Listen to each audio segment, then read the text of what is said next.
ডাউকি কালকে তো পুরোটা দেখাতে পারিনি, এবার দেখো কি সুন্দর জলটা, দেখেছো? আর দেখো পাহাড়, এই যে খাঁজ কাটা পাহাড়, অনেক উঁচু অনেক উঁচু।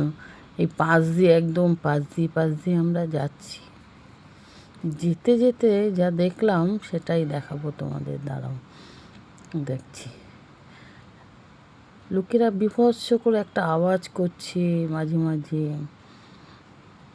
আর পাহাড়ে সেটা তরঙ্গর মতন আওয়াজ হচ্ছে, ভেঙে ভেঙে শব্দটাকে রিফ্লেক্ট করছে বারবার, কেমন একটা হচ্ছে। আর লোকেরা না এই খাঁজে বসে, পাহাড়ের খাঁজে বসে না মাছ ধরছে, প্রচুর মাছ ধরছে লোকেরা, বসে বসে লোকেরা ওপর থেকে মাছ ধরছে।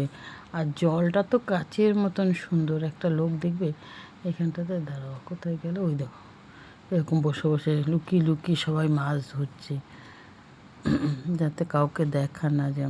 আমরা ঠিক পাহাড়ের নিচ দিয়ে ওখান দিয়ে সুন্দর করে নৌকা নিয়ে যাচ্ছি, আর এত সুন্দর লাগছে কি বলবো। ওই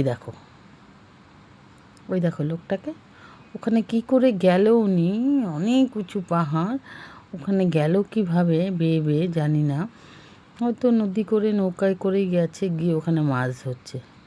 আর আমরা মনের আনন্দে খুব সুন্দর ডাউকিতে ঘুরছি। সে ওই পুরো দেখেছো যতদূর গাছ, ওইটা পুরোটা পাহাড়, এই যে পেছনে ব্রিজ, অপূর্ব সুন্দর অপূর্ব। ডাউকিতে না গেলে ডাউকির সৌন্দর্য বলে বর্ণনা করা যাবে না, এত সুন্দর ডাউকি।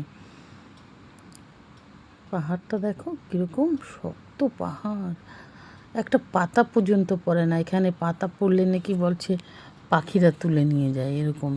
এত গাছ এত জঙ্গল চারদিকে, পাতা নেই একটাও, আশ্চর্য।